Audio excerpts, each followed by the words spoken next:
welcome back to another episode of the Hospitality MD podcast.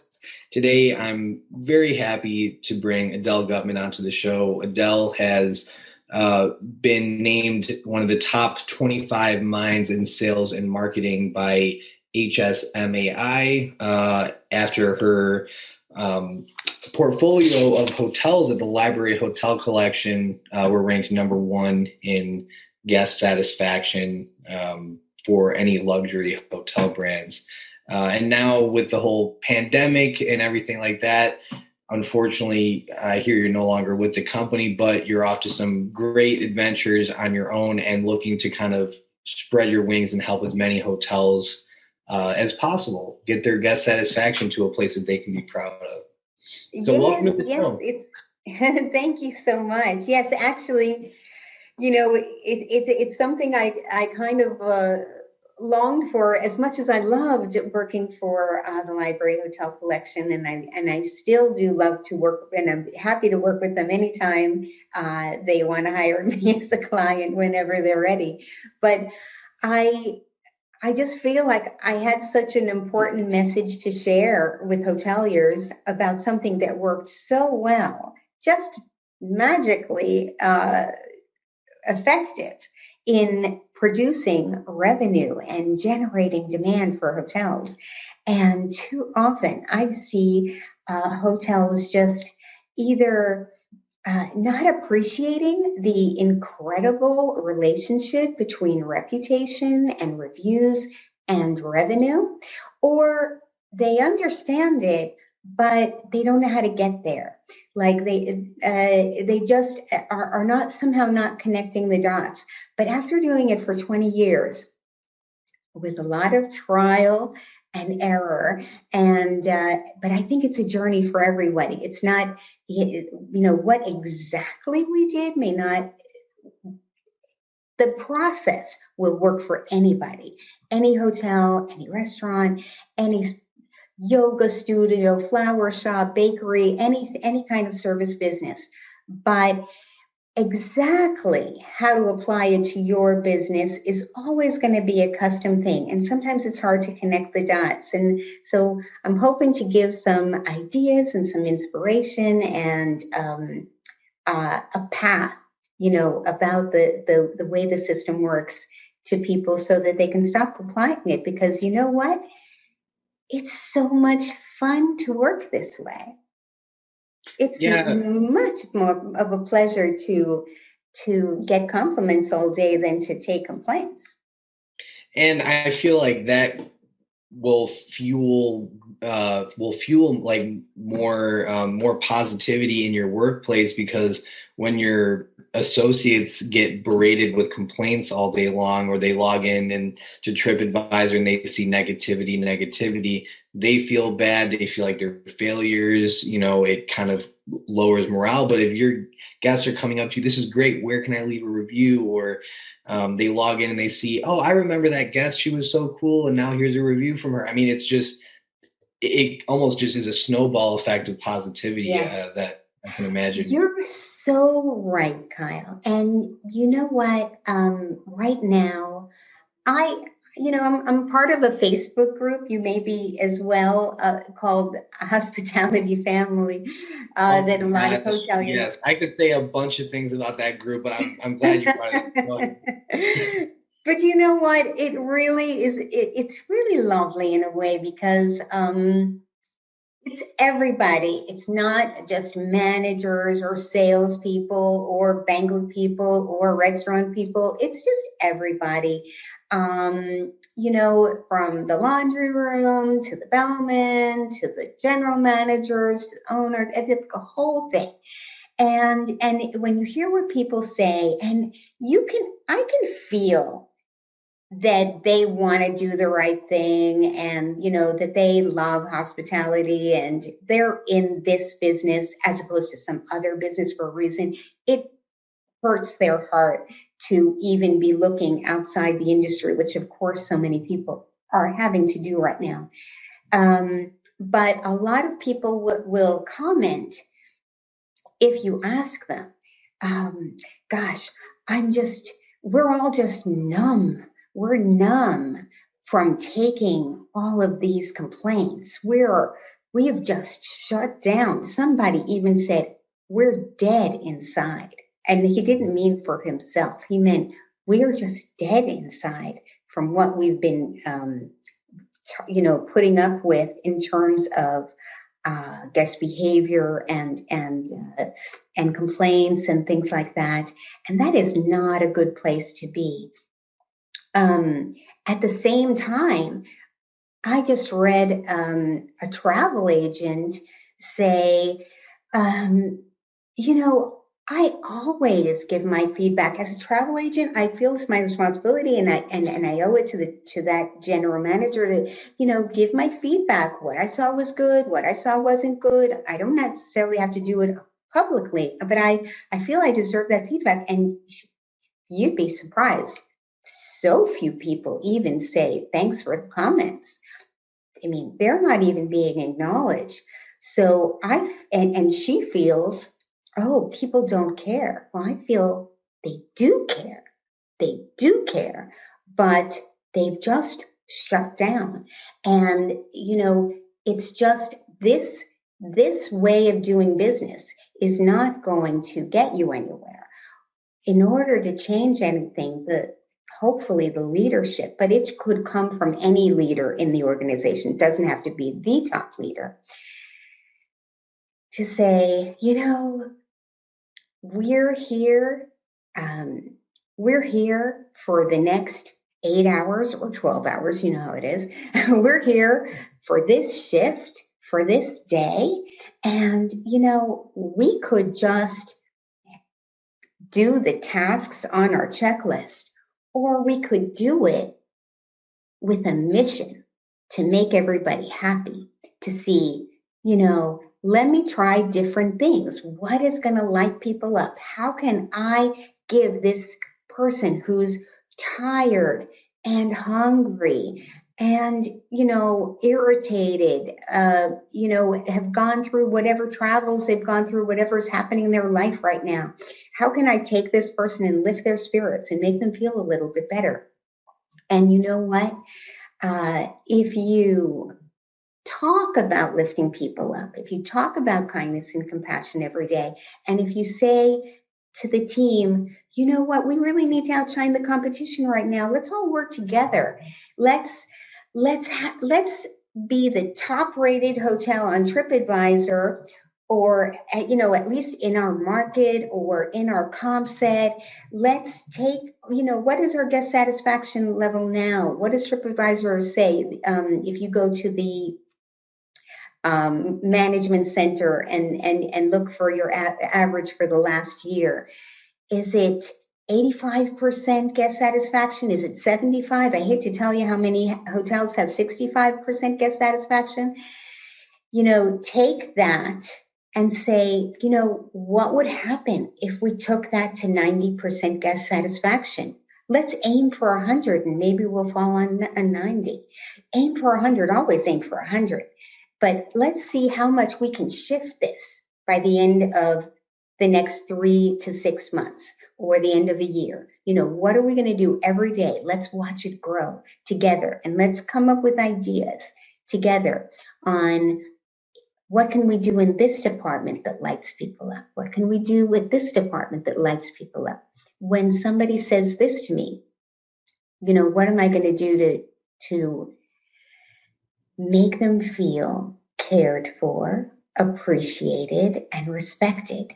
Every single touch point along their journey, from when they are calling to make a reservation. Don't send them a transactional, bit of information. Say, oh, how wonderful that you're going to come and join us and have a little break with your family. That's wonderful. This is no better place to do it. We have this, and this going on. And your teenagers are really going to be happy because we have these special things for them, and da da da da da. And be personal. Like if somebody mentions, that they need gluten-free, or that they're coming with their family, or that they're celebrating something, or whatever it is, like where they're coming from. Oh, we have so many, people coming from there. And, oh, I hope we don't get enough people from there. I hope when you come and enjoy it, if you really love it, you'll tell all your friends. What can I do to make this experience great for you? And people will come away from that reservation transaction instead of feeling, maybe they asked 5 other hotels the same, what can you do for me? And everybody else gave them a transactional answer. And you talk to them like a human being who's ready to receive them and welcome them. So that's just like one little touch point, how you can change your thinking about what that should be like. And believe me, it will close reservations, one after the other. And it will, some people will even write a review even about the reservation process. Or they'll say, from the first phone call to the email that I got after my stay and every little bit along the way, they couldn't do enough to take care of me. Isn't that what you want people to say about you? And, any truck stop can do it. I always say a truck stop. I don't know why, but any 2-star motel can give 5-star experience for those people.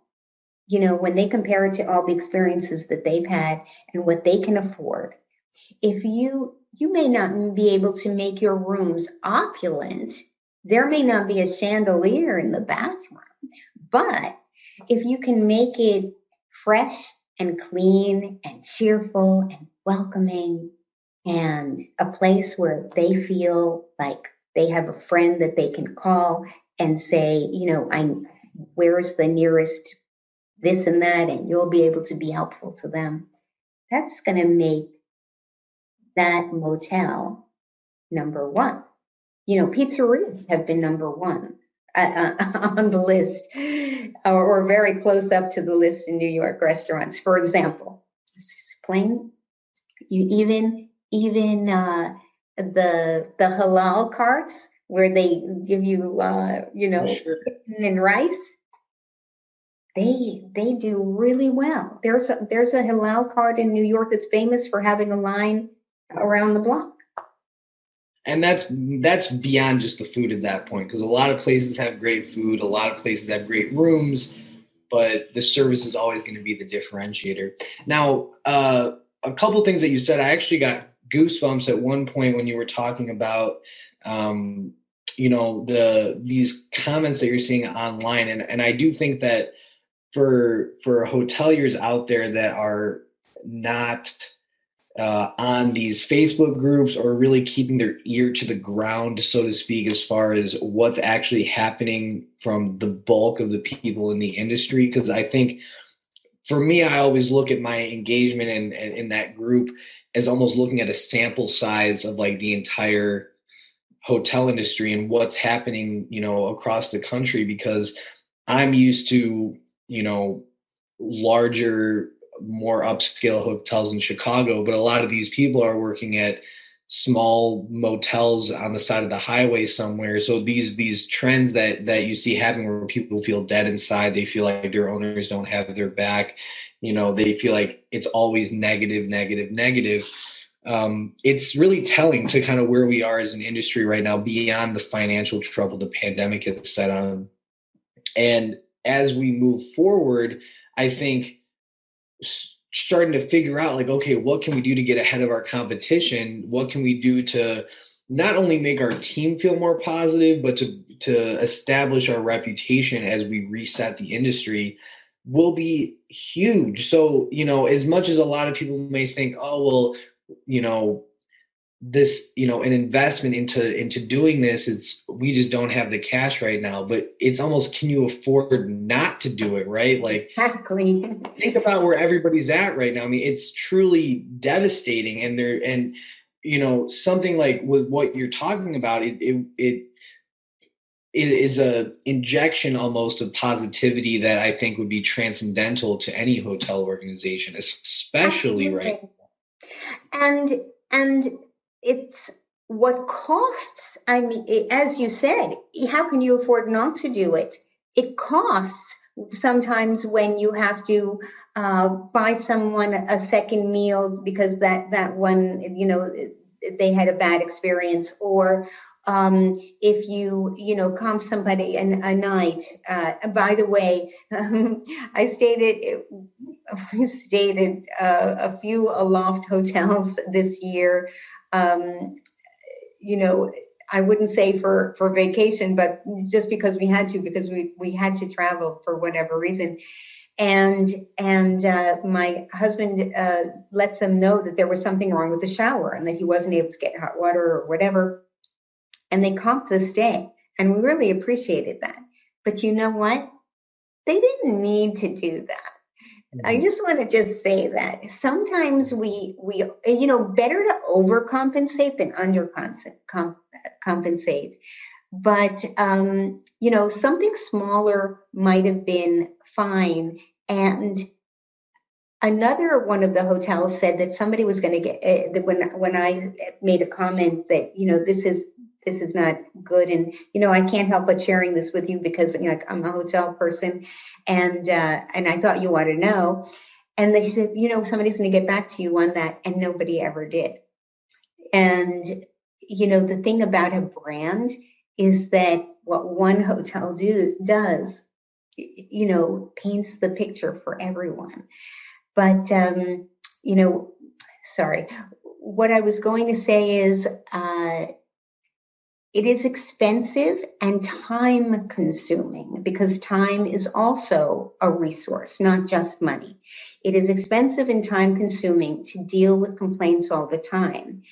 If you try to create an atmosphere where you are speaking to your team as though they're all future general managers, as though they're managers in training. You are showing them how you make decisions, what's important to you, you know, giving them ideas, always giving them guidance, how so that they are growing in their skills, and say, you know what? If you were trying to do the right thing for a guest and trying to make them happy because you know that how important it is for us financially to be able to have a 90 something percent reputation rather than a 70 something percent reputation, we're trying to get from there to here, and we need you to be on board with us. So we're going to tell you everything that you need to know about how to make good decisions, how to make people happy. And you know what? You're an expert on making people happy too. So why don't you share with us? When you say this, you can see people light up.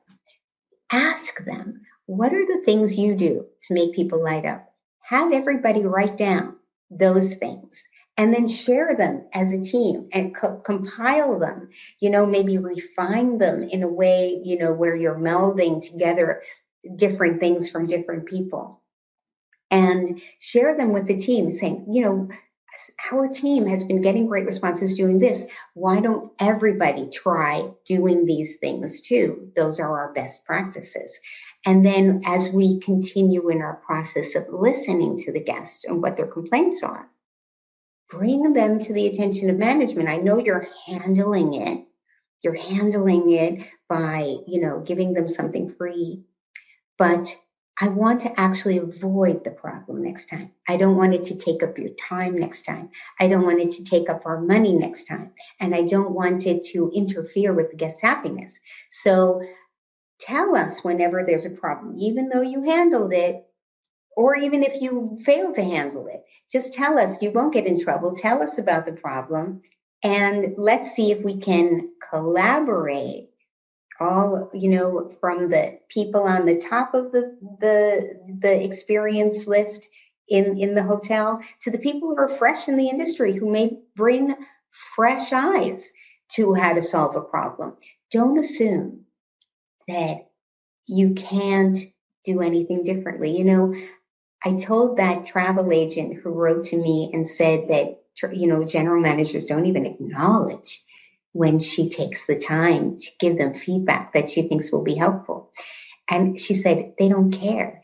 And I said to her, I think they do care, but they've just shut down because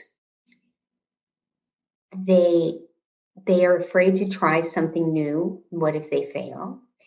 They are were told by their brand or their management company or whatever that this is the way to do, and they're afraid to do anything different.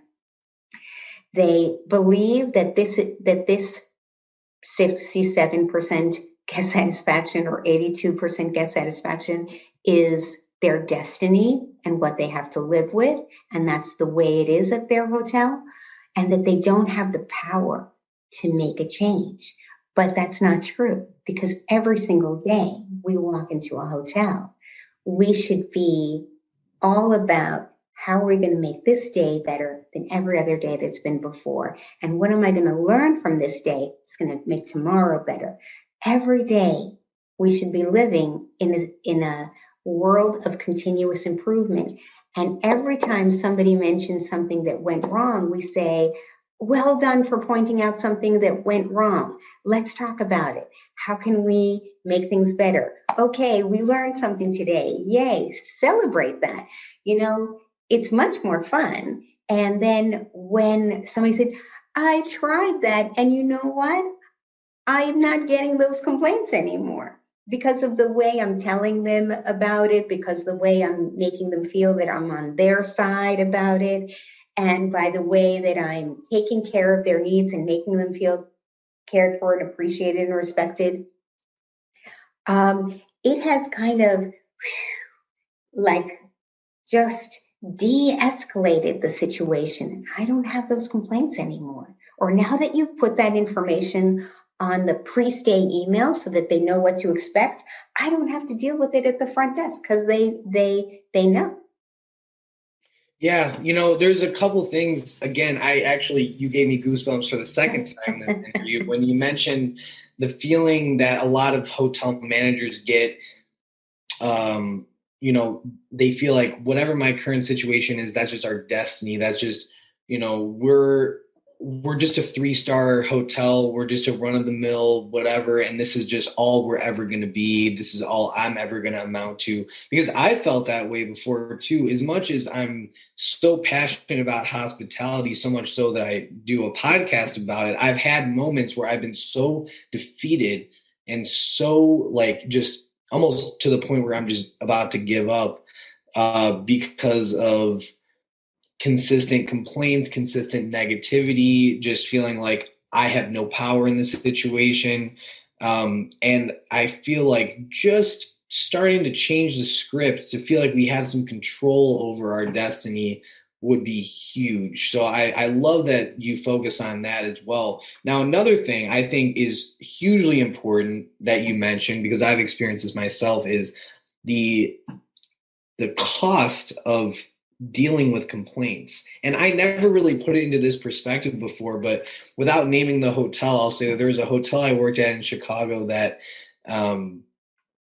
had a pretty strict labor management system in place for the front desk. And, that left us basically the time and in motion. People came and they said, oh, it takes 2.2 minutes to check somebody in. So you only get 2 people per shift or whatever the number was for most of the time. And what I found would end up happening is the line at the front desk would be mostly people just coming back to complain, and phones would be ringing off the hook with complaints, lines of people in the lobby, some people still waiting to check in. But it was so overwhelming that not only did we get constant reviews that said, on top of all the problems that we had, the hotel was also severely understaffed. And in terms of the data, the labor management people would say, no, you weren't understaffed because you had this many arrivals and this many people to check in those arrivals. But what you didn't take into consideration was how much time would be spent dealing with guests who are very sensitive and about a complaint that they're dealing with in one of the most intimate places that they're going to be naked. They're going to be sleeping in this environment and they have a complaint. It takes a lot of time to resolve that. And so many hotels deal with this. And what they say is, well, we just need to keep cutting costs. We just need to save money so we can get that money straight to our bottom line because that's how we're going to solve this problem. And sure enough, it just spirals into more and more negativity and more complaints. With that in mind, Adele, I want to ask you because seems the situation I described, at least in my experience, seems to be the norm rather than the kind of anomaly to the situation. The hotels that are getting 5-star reviews, thriving, everybody's happy, that seems to be almost ironically enough, seems to be not the norm in the industry, at least as we see it today. So in your opinion, why do you think so many hotels aren't doing this? What is holding people back from getting 5-star reviews and from being organizations of positivity and with a great reputation? What's holding everybody back? Well, I think I actually addressed it a bit before. They believe that this is the best that they can do, Sure. or that it would cost that they have to write a check for $1 million or more to renovate the hotel, or thousands of dollars to change this or that. And it's really, as much as the design and the beauty of a hotel is important, the most beautiful hotels sometimes do not have the most outstanding reviews. The sometimes the hotels that are killing it on reputation are getting loyal guests back again and again and again on things that are free. And I'll remember that when I was studying at the Hilton College for Hotel and Restaurant Management, and we were talking about sales, and then we were talking about marketing, and they said, what's the difference? And they said, well, marketing is when you create a product to meet the needs of the consumer. And I think we're just taking something that is as it is, and we're just conveying it to other people. And they said, no, you have to design the product and the experience to meet the needs of your customer. And it really took me a very long time to comprehend that I, as a sales, marketing, and revenue vice president of my company, have to design the experience to meet the needs of my customer. And that is what reviews are, the tool in which you can do that, because it's like having a free focus group to tell you exactly what travelers want today, what your travelers want today. And instead of doing things the way we might have done it 10 years ago or 20 years ago, I mean, you're not keeping your technology the same, year after year. You have to adapt to the way the world works now, which is people are going to tell what happened at your hotel. It's not going to be private. So you have a choice. Either embrace the reviews and make the changes to which are easy very often, not costing money. Most changes that you make have to do with something to do with communication, either the way you're communicating with your team, the way you're sharing with them thought processes, the way you're giving them skills.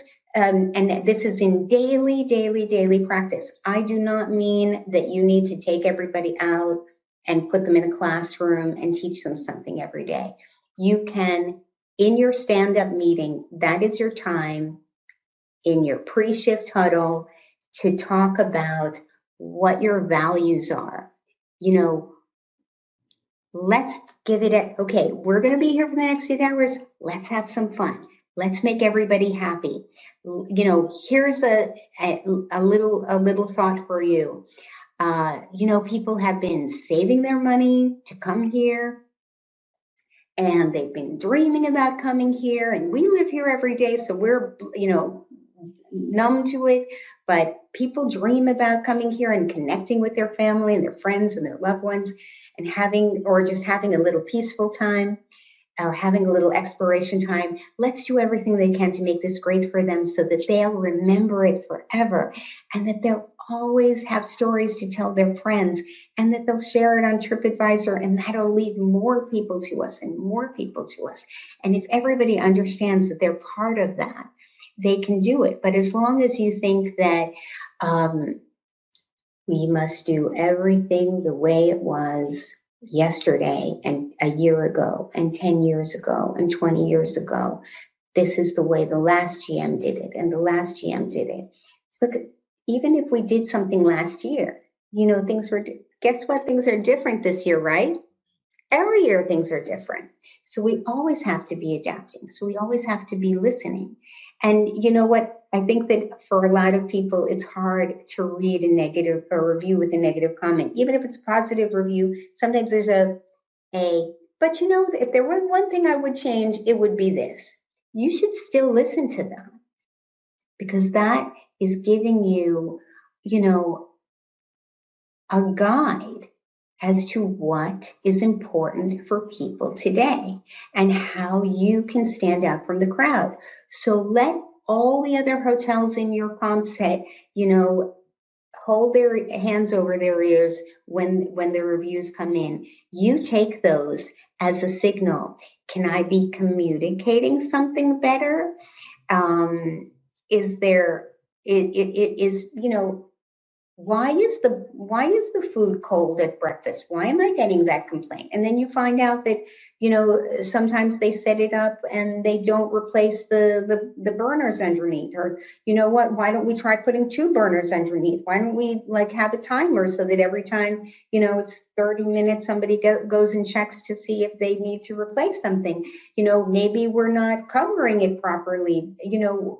Let me just look at what's happening at brunch and see what's happening. Oh, people are taking the things off and they're not covering them back again, or the height of the brunch table is wrong and they can't really see what they're getting. Whatever it is, there may be so many things that you can change, that you got a signal from that guest, and those things are going to lead to better reviews. And why wouldn't you do that? I mean, if you're the general manager of the hotel, or you're the front office manager of the hotel, or you're the director of sales and marketing, if you're responsible for the revenue of the hotel, you want your advertisements to convert, right? So if somebody looks at an ad online, they say, oh, that looks interesting. Let me go check their reviews. Oh, yikes. Let me go elsewhere. That's kind of ordinary. That's not something I want. Or, wow, look at all these enthusiastic reviews. I've never even heard of this hotel. When you call your husband over, or the people that you work with, and say, I found this incredible hotel, just gets phenomenal reviews. People are just saying people can't do enough for them. And it's, for the same money, or, a bit more than what we're paying. And they, I would rather stay there. And that is how you get business. And it's, I think that for some reason people think that they can't change, but can you imagine how sad it is to think that everything you'll ever be is what you are today? Don't you want to grow and get better and better and better each day? And don't you want to help your team grow to their full potential? And don't you feel like if they feel that you are caring about them enough to be helping them bloom, to rise them out of where they are now to where they aspire to be one day, to just give them the opportunity to dream, to believe that they can one day aspire to be more than they are today? Of course, that's going to be better that's going to be a better place to work, and a place where you can't get in trouble because you tried to do the right thing for the guests and maybe it went wrong. You have to Yeah. make Yeah. them, No, I think, give them the freedom from fear.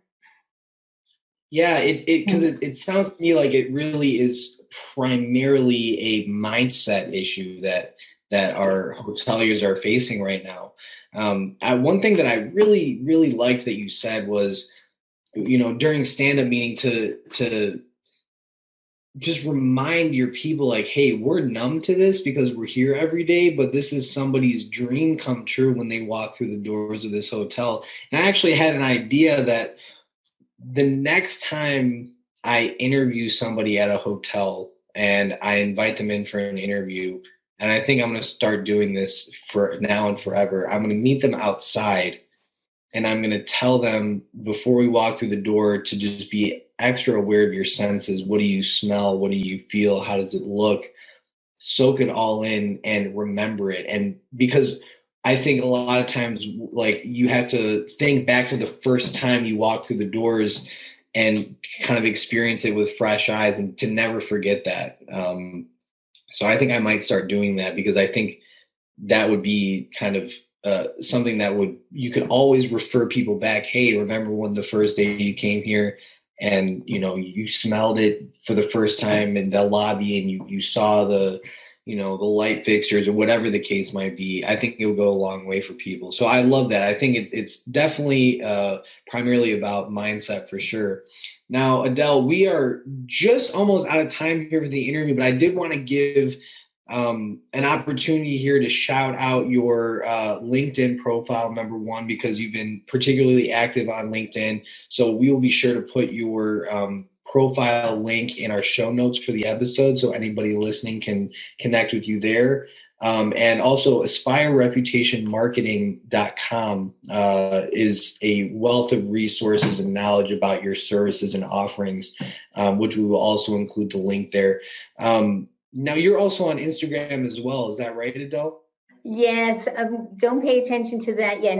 I'm building that up. But if you go to on LinkedIn is my main focus for now because I am after all just launching this new business, and if you go to my website and subscribed, I'm going to be coming out with some really good lists and helpful tools like 20 questions to ask when you get a negative review, because I find a lot of people don't research the complaint fully in order to be able to identify the opportunity for improvement, make a plan for improvement, and then write the response.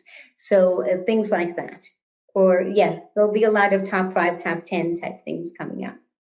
That sounds like a lot of awesome resources that is just very nice of you to kind of give back to the hotel community with that, because like I said, right now, and, with everything going on and with all this, negativity that we're seeing online and with the hotel community, this seems like it's now more than ever. And again, you can't afford not to do something like this. You can't afford not to care about your reputation. You can't afford not to care about the stimuli that your team is constantly taking in by guests, because that's all inclusive and all important. So Adele, I thank you again for being on Hospitality MD today. It's been an absolute pleasure chatting with you. I think we talked about a lot that I haven't really had the opportunity to talk with other people about. So it was very, very enlightening for me as well as for our listeners. And for those listening to the podcast today, be sure to subscribe and leave a review on Apple Podcasts to help show the world that hospitality is everyone's business. Thank you guys, and we'll see you again on the next episode.